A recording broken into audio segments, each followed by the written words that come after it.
long term and less retaliatory thinking. Yeah, absolutely. Michael, we did see that the talks here between the two countries. Ontario's Premier Doug Ford did back down on this 25% tariff on electricity to the U.S. after Trump threatened more reciprocal tariffs.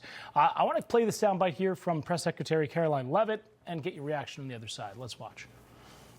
Canada has been ripping off the United States of America and hardworking Americans for decades. If you look at the rates of tariffs across the board that Canadians have been imposing on the American people and our workers here, it is egregious. In fact, I have a handy-dandy chart here that shows not just Canada, but the rate of tariffs across the board. If you look at Canada, since you brought it up, American cheese and butter, nearly 300% tariff.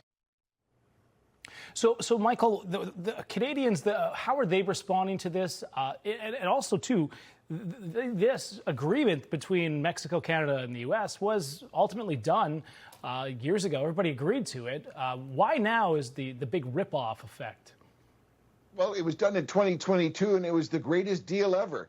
I have to say I have great respect for Karoline Leavitt. I think she's doing an exquisite job in managing the press secretary position, but I don't know if egregious ripoff of butter and eggs is necessarily a truth. Again, we must remember, we're 40 million people in Canada, you're 340 in the United States. If we let all your butter, milk, and eggs into our country, we would have no farmers left.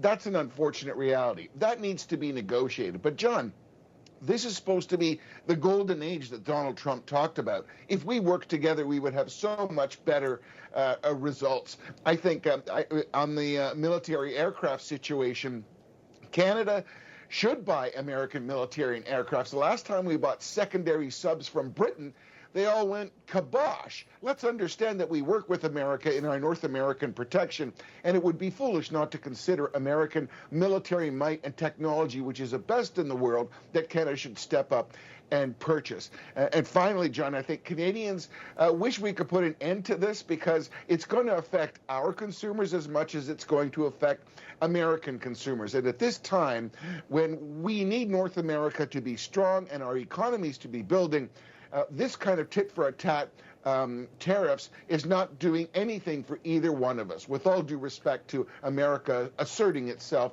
from what was previously a dismal situation in the Biden administration, John. Yeah, exactly right. And that's one of the things. Kevin O'Leary, he's a Canadian as well, but he's big on the economy. He says, well, why don't we just make it all one big, great economic driver? Let's get rid of the tariffs.